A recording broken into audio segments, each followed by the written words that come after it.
Hello everyone, my name is Jewel and I wrote a book, a children's book, and today I'm gonna read the first chapter to you.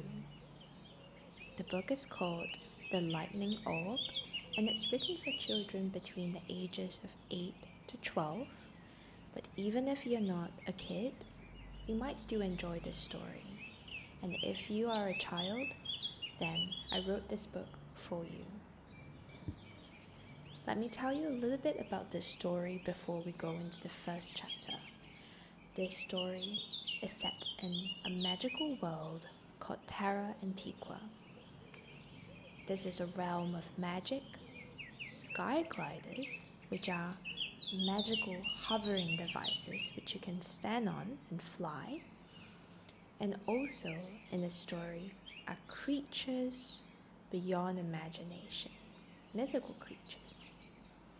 But something is wrong in this land. There are shadows that creep across the land, and there is an ancient enemy. The main character of this story is called Henry, and he has to fight to save his world. I wrote this book for my Year 5 class in Cambridge, in the United Kingdom, where I was studying and working back in 2025, which was last year. So let's begin. Chapter 1, Summer's End. On the last golden morning of the summer he would always remember, 10-year-old Henry Luc Beaumont woke to the gentle hum of cicadas. It was a perfect morning in Saint-Rémy. Too perfect, perhaps, for the day ahead. His hand drifted to the bracelet on his nightstand, its frayed edges brushing his fingers. He wore it every day, not out of habit, but because his father had given it to him. In the quiet of the hospital room, filled with the soft beeping of machines and unsaid goodbyes, his father had whispered, "Keep it safe." The morning passed in a haze of sunlight and stillness, and by the afternoon, Henry had climbed into his favorite spot, the old oak tree in the back garden. Its sturdy branches cradled him as he stared out at the lavender fields, the scent of rosemary and earth drifting through the air. He thought of his brother, Mark, who would soon leave for university. Henry felt a tug in his chest. He was proud of his brother, but he already missed him. Then it happened. A sharp jolt shot up his arm like a sudden burst of static. Startled, Henry rubbed at his wrist, tracing the bracelet with his fingers. The sensation faded quickly, leaving behind a faint warmth that felt out of place. "Henry, would you like some watermelon juice?" his mother called from the kitchen. Without replying, Henry scrambled down the tree, feet skidding on the gravel path as he dashed towards the house. "Mum, my bracelet's buzzing." Henry's mum looked up from the kitchen counter. "Buzzing," she repeated, her brow furrowing. She held out her hand, and Henry placed the bracelet in her palm. She turned it over, inspecting it carefully. "It's just cloth, Henry. How can it buzz?" But it did. It felt like a zap, like energy moving. For a while, Henry's mum was silent, her brows furrowed. She ran her fingers over the bracelet, a fleeting shadow of curiosity crossing her face. When she finally spoke, her voice was measured, careful. "Well, if it happens again, you let me know, and we'll take a closer look. But it's probably just static electricity." Henry stared at the bracelet in his palm. Was it Dad? The thought sprang up, unbidden, sharp and insistent. His father had told him to keep it safe. What if this was a sign? What if his dad was reaching out, trying to communicate with him? His cheeks burned at the absurdity of it. No, it couldn't be. Could it? He glanced at his mother, her expression calm but tired. He forced himself to nod. Good. Now, would you like watermelon juice? And mint leaves or no mint? Later that week, Henry found himself on a train bound for Paris, where they would catch another to London. The old carriage creaked along the tracks, the rhythmic clatter of wheels filling the small compartment. Henry gazed out the window, his eyes following the meandering river that glistened in the late afternoon sun, winding through the meadows. Standing up, he put on the sliding window and was immediately engulfed in a blanket of fresh, warm air. He stood staring at the golden fields, a mix of emotions swirling in his chest. He was excited to spend 2 days in Paris for a quick holiday and was simply thrilled that he would be going to London to see his grandparents. This holiday was going to be great. Henry was pretty sure. It was the big move to Cambridge that he was more concerned about. Henry was moving away from home in the south of France, away from his friends, his family, and everything he knew. The holiday in Paris and London was a special treat, but soon he was moving with his mother to Cambridge in England for her job. He was a bit nervous about it, and every here and then he almost felt like a weight was strapped around his chest, pulling him down. His mother had broken the news to him months ago, and he and his friends had vowed to have the best summer ever. And they had. Henry settled back into his seat and took a deep breath. Picking up his water bottle, he took a long gulp. Minutes turned into hours as Henry and his mother travelled through the French countryside. To pass the time, Henry had read a book, played a game of cards, coloured in his sketchbook, and eaten the sandwich his mother had prepared. They were nearly reaching Paris now, and the excitement of the days ahead erupted like a bubble in his chest. Mom, when we get to London, can we visit Regent's Park, Kew Gardens, and Hyde Park? His mother smiled, but shook her head. We've only got 4 days, Henry. We'll have to pick 1 or 2. Henry nodded, the thought of watching the ducks again filling him with a quiet thrill. He imagined the stillness of the water, the gentle ripple as the ducks glided by. It was a simple pleasure, but it grounded him, pulling his focus away from everything else. As the train rumbled on, Henry's thoughts drifted to home. He remembered lazy afternoons by the river with Lucien and Georges.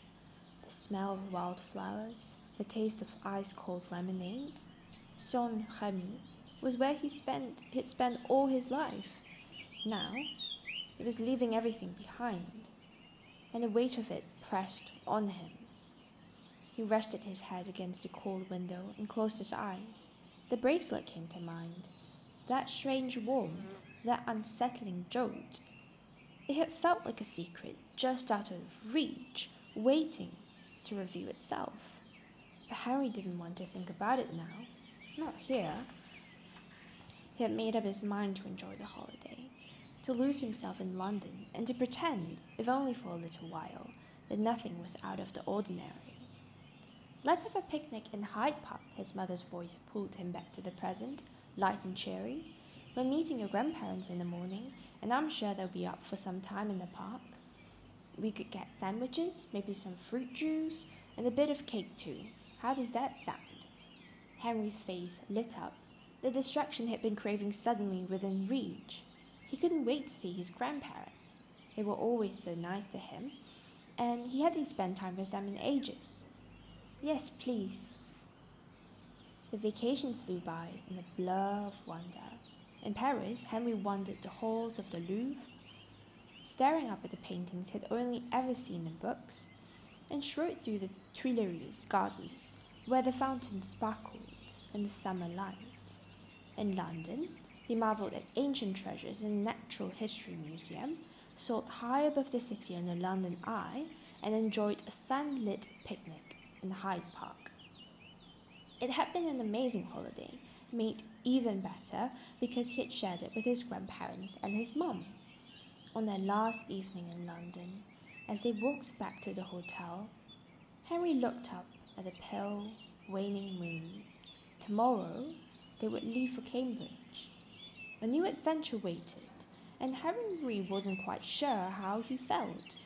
He twisted the bracelet around his wrist, fiddling with it, before slipping his hands into his pockets.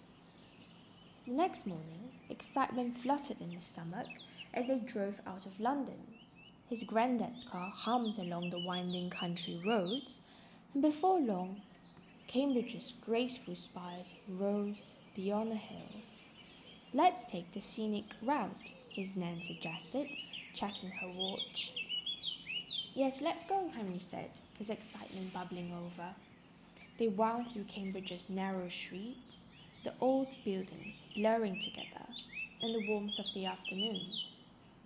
Henry pressed his face to the window, drinking in the sights, the ancient stone walls, the shimmering river in the distance, the cyclists weaving through the busy streets. Suddenly, a bolt of sadness surged through him, heavy and unrelenting. That day in the hospital, his dad had told him to be brave. He twisted the rough fabric of his bracelet around his wrist and swallowed hard. "Dad said he wore this all the time, didn't he?" His mother nodded, her eyes meeting his for a fleeting moment. "Yes, when he was a teenager." Henry turned to the window. The warmth of his father's voice, the memory of it, felt elusive, like trying to hold water in his hands. No matter how tightly he clung to the bracelet, nothing would bring his father back. He glanced at his mother.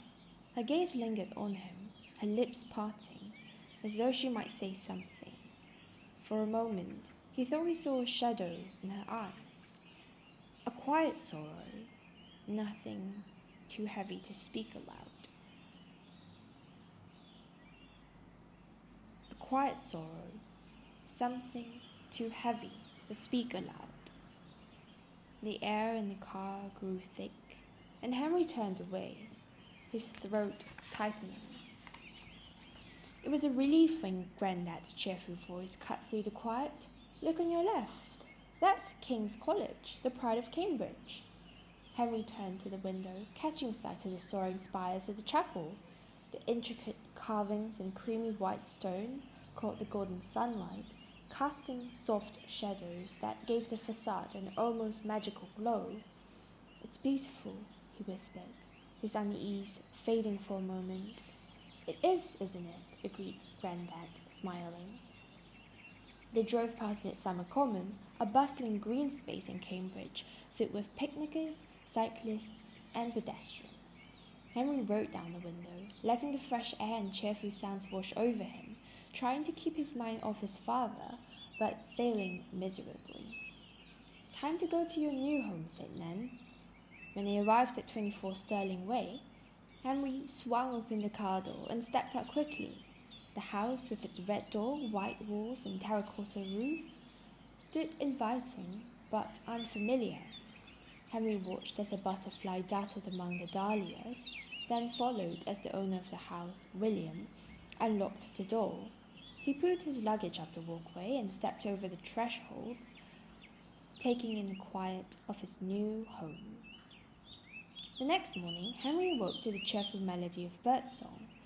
He kicked off his blanket and sat at the edge of the bed, sunlight spilling warmly across the carpet. The memory of the previous day returned. After William had shown them around the house, Henry and his granddad had taken a walk at the nearby park. There, amidst cliffs of crumbling limestone, his granddad had talked about his father and the move. Although Henry knew he'd still feel sad about his dad, his granddad's words had made him feel better. Stretching deeply, Henry pushed open his bedroom door and hurried downstairs. In the kitchen, his mother looked up as he entered. "What do you think about crepes for breakfast?" she asked, gesturing to the groceries on the table with a smile. We have Gruyere cheese and mushrooms, as well as strawberries, peaches, and cream. William left us these groceries on the doorstep. Isn't that wonderfully kind of him? Henry nodded eagerly, beaming at his mother. He simply loved crepes. Yes, please. Walking around the garden, Henry took in slow, deep breaths. As he wandered a few steps, letting the grass tickle his toes, he caught a faint, unfamiliar scent.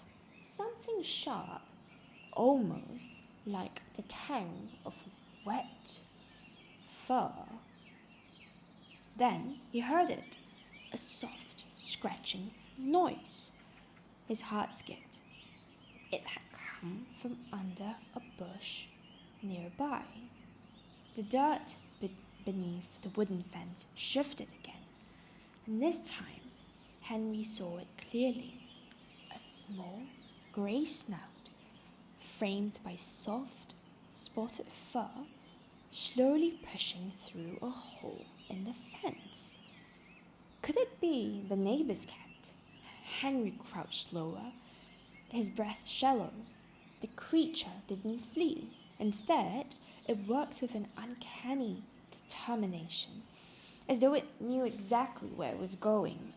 Its small paws moved methodically, digging a gap just wide enough to slip through. The creature paused, blue eyes looking onto Henry, and suddenly a sharp jolt of warmth shot through his wrist. The bracelet, his father's bracelet, buzzed against his skin, its pulse matching the rhythm of his panicked heartbeat.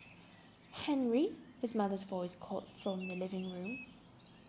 Crepes are nearly ready. Can you set the table? Coming, he called back, though his voice sounded distant to his own ears. He clutched the bracelet tightly, his gaze fixed on the creature, covered with sleek, white fur dappled with dark rosettes. It was larger than any cat he'd ever seen, taller, leaner, and unmistakably wild. It moved closer, pausing just a few feet away, and then, with a sudden playful stretch, darted towards the edge of the garden, stopping near an old tree. Henry stood frozen, feeling a strange weight in the air around him. Then, shaking himself free of the moment, he ran to his mother. "Mom, you won't believe it. There's a leopard in our garden." She raised an eyebrow. "A leopard?" "Yes, a leopard. Come see." They searched the garden together, but the cub was nowhere. "It's gone now," Henry said, deflated. "But it came through that hole." At breakfast, Henry couldn't focus on his food. The cub's wide and blinking eyes lingered in his mind, calm but intense, deliberate and searching. The memory wouldn't let go. As he twisted the band around his wrist, a thought began to form, quiet and unsettling. The cub's appearance hadn't been random. It wasn't just a wild animal wandering into the garden. It had come for a reason. Henry couldn't explain it, but the feeling clung to him. He thought of his bracelet, how serious his father had looked when he had passed it over. The zap he had just felt didn't seem like a coincidence. It was almost as if the bracelet had reacted to the cub, like there was some sort of connection between the cub and the twisted strands of fabric. Henry took a long swig of his orange juice. Something was happening. Something he couldn't quite name, but could no longer ignore. So everyone, that is the end of chapter 1, and I will see you for chapter 2. Goodbye.